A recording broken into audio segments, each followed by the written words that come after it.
Hello everyone, welcome to Anime No Me, and thank you for joining us for another One Piece video. In today's video, we're going to talk about the possible events and make a couple predictions about what could happen in the next chapters, based on the end of chapter 1058 of the One Piece manga, as well as the events that brought about those events. But before we get into the predictions, if you're new to the channel, or even if you watched a bunch of our videos, we'd be absolutely honored if you'd leave us a like, or if you haven't, subscribe. We also really appreciate all the great comments you leave us down below in the video. It really helps us out and motivates us to make more content, and if you'd like to help us out in a bigger way, consider sharing your favorite video with a friend. But without further ado, let's get into these predictions. So my friends, as we know, the Wano arc has finally come to an end, and the country of Wano is safe from Kaido and Orochi, but still has a lot of rebuilding to do before it can really be back at its full strength. So because of the need for rebuilding, this may have prevented certain characters from joining the Straw Hat crew, especially Yamato, who was gonna join the Straw Hats, but at the very last moment gave up for his own reasons, which we'll comment about in this video. Currently, Law, Luffy, and Kid have decided to go in 3 separate directions, and we don't know exactly where each is going to land, but these places might just be the starting island for the new arc to come. As we know, we are in the final saga of One Piece, which means that Oda is going to start to kind of pick up the pace with some of these events, so that he can finish the work of One Piece with as much explanation and detail as possible. This also means that we're now going to see islands, characters, and a lot of amazing information in these next arcs of One Piece, until we get that amazing final revelation of what the great treasure that Luffy has spent his entire life searching for actually is. The next island that the Straw Hats are going to is probably going to be just leading to information about the location of the final road poneglyph, and we mostly have speculated in the community that the Straw Hats are likely to go next to the island of Elbaf. Of course, a very mysterious island, and much talked about during One Piece, but still know nothing about, like some of the things in One Piece. The island is remote and nigh impregnable, and few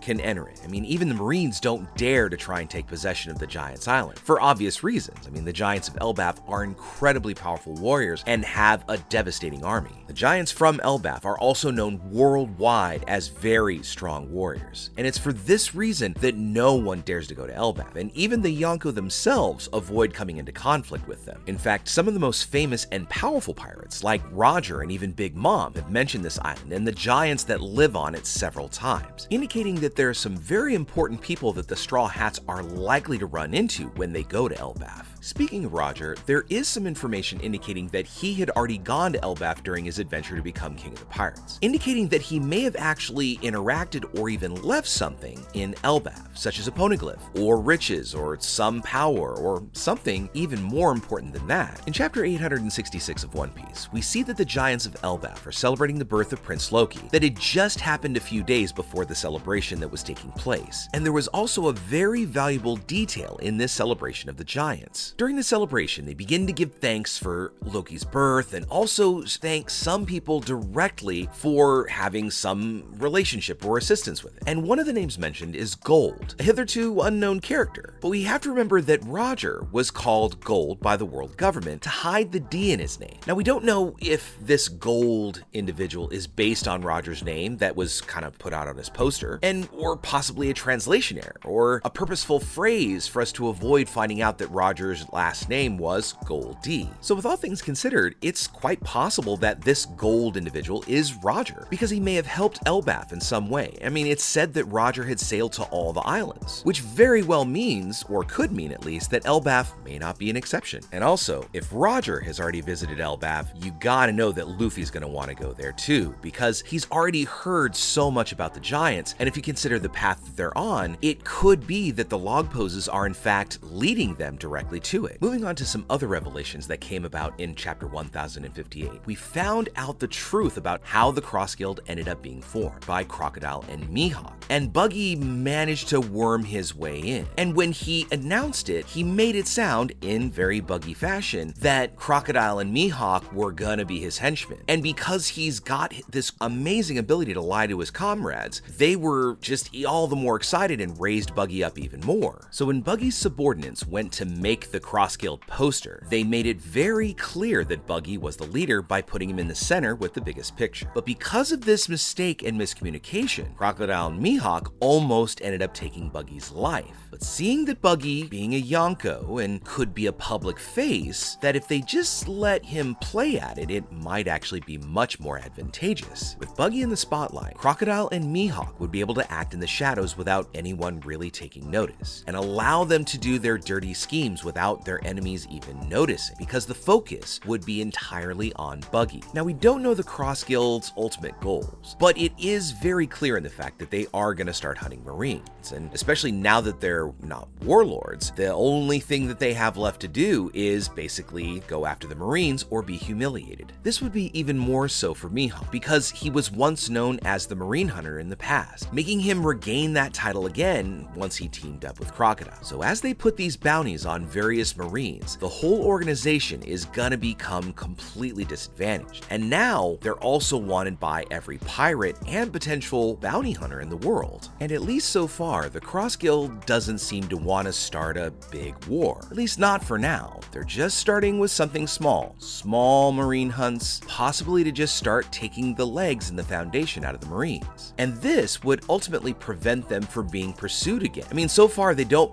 really appear to be in the search of the One Piece, just really wanting to take revenge because the whole warlord system was dissolved. But even without adding the competition of the Cross Guild to the hunt for the One Piece, we know that Buggy has already demonstrated that he possesses a great desire to cause messes in the world. And at some point, he could very likely manage to somehow manipulate these two very powerful pirates into pursuing the same goal. Something that for most anybody else might be quite difficult, starting from the fact that Mihawk is really not a pirate who has great ambitions. But Crocodile's a different animal altogether and has already shown himself to be quite greedy when it comes to achieving wealth and power, and also managed to convince Mihawk to go after the One Piece. And finally, in the previous chapter One Piece, it was confirmed that Sabo is alive. And just as we deduced, he managed to delay the admirals Ryokuju and Fujitora so that his companions could escape with Kuma. And in some moment of carelessness of the admirals, Sabo somehow managed to escape the conflict. But even with the confirmation of Sabo being alive, we still don't know his exact location or what really happened during the conflict. So this leaves us with many questions unanswered about what happened before and after the conflict against the two admirals. Now, Sabo's escape was only possible because the admirals were being limited by the environment in which the confrontation was taking place. You see, Fujitora and Ryokugu's power, although very destructive, would completely lay Mary Joie to waste, and also take the lives of several people that were around, something that would be really harmful because it had representatives of all the 20 kings from the Reverie, in addition to all the world nobles that live up there as well. And if any one of the celestial dragons were to lose their lives, it would be something quite catastrophic for the world government, and especially for the admiral who was responsible, because you have to know that they would be punished for being reckless during combat. And it's because of this limitation that Sabo still remains alive. However, as Sabo tries to communicate with the revolutionaries, he's intercepted by the world government and could know the very location of where Sabo is calling from. So the world government, if they know Sabo's location, they may also have picked up on where the revolutionary army is. However, they don't know yet who Sabo's actually talking to. But if the world government was to catch on that Sabo was calling Dragon directly, and if they were able to get this kind of location pinned down, this could make something very, very exciting happening in the next few chapters. It's also very likely that we may get to see Dragon go personally to talk to Sabo face to face to find out what happened. Because the king of Alabasta, King Cobra, was one of the few kings that Dragon actually respected. But again, if Dragon were to move and the world government realized that it was him, this could be a very big problem for the revolutionaries because they could lay a trap. But speaking of the allegations that have been brought against Sabo for the murder of King Cobra, he may not even be alone. In fact, he could be right next to Princess Vivi, who suddenly disappeared after her father mysteriously died. Now, the princess experienced the events in Mary Joie. She had to have witnessed what happened to her father, so she may have actually seen who was responsible. responsible. And if Vivi actually knows who did it, and they are higher up, or maybe some mysterious individual we know little about but holds a lot of power, she could be actually hunted by the world government right now, as they might be trying to silence her and then blame it on Sabo and the revolutionaries. So the world government still gets to save a little bit of face and can be respected worldwide. And really, if you think about it, everything indicates that the world government is involved in this event, since in some chapter during the meeting in Marijois during the Revelry, we saw that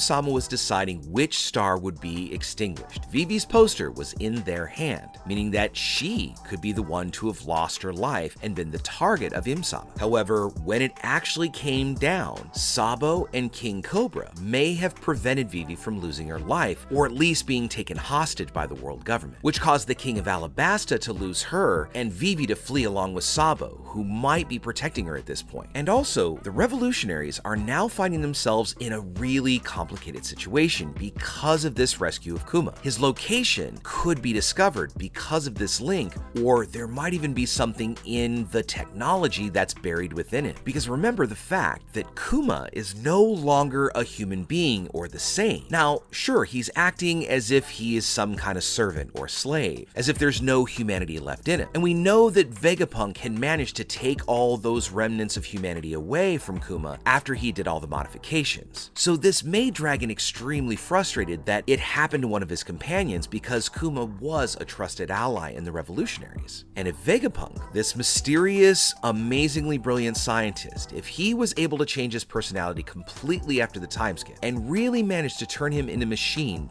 made to obey orders, no longer feeling any pain or feelings, it might mean that Kuma adds no actual value to the revolutionaries. So the revolutionary army may in fact need to find some way to bring him back. And if this is really possible at all, because his body has been totally modified. But the only one who could tell us if there's any possibility of bringing Kuma's humanity back is Vegapunk, the one ultimately responsible for altering it. But back to the revolutionary army. Now that the most important and powerful members are gathered together in one place, this could be signaling, or at least kind of forecasting, that Dragon is looking to begin his plan of attack against the world government. Because now all the revolutionaries are motivated because of Sabo's supposed act of taking King Cobra's life. But this battle might still be quite a ways off, because in this next arc, Luffy is gonna be going and looking for Elbaf, or at least that's where all the kind of log poses are pointing. But while he's on this next island, if it's there to gather some information, the revolutionaries might be starting to lay some things in the background. So after the possible Elbaf arc, Luffy and the Straw Hats may get drawn into this greater conflict, and may even go on a quest to save Sabo and Vivi, who still remain in danger. Because these are two incredibly important people to Luffy. One is his brother, who carries his other brother's former devil fruit, and Vivi, who is a Straw Hat crew member through and through. But this also brings up an interesting question. If Luffy were to find out what was going on with Sabo and Vivi, would that make him want to change course, or would he just trust in their ability to get themselves and that they would meet up with them later? But however it plays out, we have to know that because Vivi and Sabo have those connections to the revolutionaries, this is ultimately going to bring the Straw Hats in an alliance with the rest of the revolutionary army. Now, again, Sabo's his big brother, Vivi's a Straw Hat, and they are not going to go or let the revolutionary army go in a battle against the world government without going along with them. So with all that said, my friends, there are so many wonderful events yet to come in the work of One Piece, and we can't wait for these incredible things that Oda Sensei is preparing for not only the next chapters, but the next arc, and ultimately this final saga of his incredible work. But also, at this point, we'd love to know what you think about it. Do you think that Luffy might get distracted if he found out about Vivi and Sabo? I mean, do you think that would derail him and take him away from going after the One Piece? Or do you think he may go, and just kind of rely on them? Secondly, when do you think we might see this mysterious scientist Vegapunk? I mean, we've had little just kind of info drops and tiny hints here and there throughout our story, but Vegapunk has been mentioned more recently than the first few times we heard about. So what do you think? When do you think we might get to see him? And also, what do you think is going on with Kuma? Do you think that the revolutionaries are gonna go on a quest to get him fixed? Let us know what you think in the comments below. So as we wrap up our video for today, I want to thank you all so much for watching the video all the way up to the very end. Be sure you comment on any themes or ideas that you'd like to see in future videos. And also, since you made it this far, give us a like or hit that red subscribe button before you head out to take on the rest of your day. I really hope to see you all in our next video. Let's keep sailing this giant sea together. Take care.